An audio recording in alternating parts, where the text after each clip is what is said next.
অনেক হইতো বাবা, সৌন্দর্য লাগতো। নৌকা বাইচ আগের ঐতিহ্য, এর জন্য দেখো না আমার বয়স বৃদ্ধ হয়েছে, আমি আবার আইছি, আমার উঠতে ইচ্ছা হইতেছে নৌকায় আমার উঠতে ইচ্ছা হইতেছে, বুঝছো।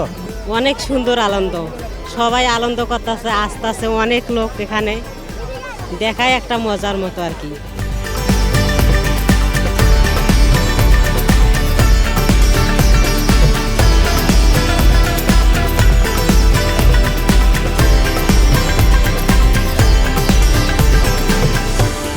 নৌকা বাইচ তো একটা দেশের একটা বিখ্যাত খেলা, এর লিগে সবাই উপলক্ষে দেখতেছে আর কি। ছোটোবেলায় দেখা হয়েছে, মানে বুড়িগঙ্গা নদীটা সচরাচর হয় না, মানে অনেক দিন পর হইতেছে, এই জন্য সবাইকে নিয়ে আসছি দেখার জন্য। প্রতি বছর এরকম নৌকা বাইচ হলে অনেক ভালো হবে, দর্শকও হবে, একটা আনন্দ হবে।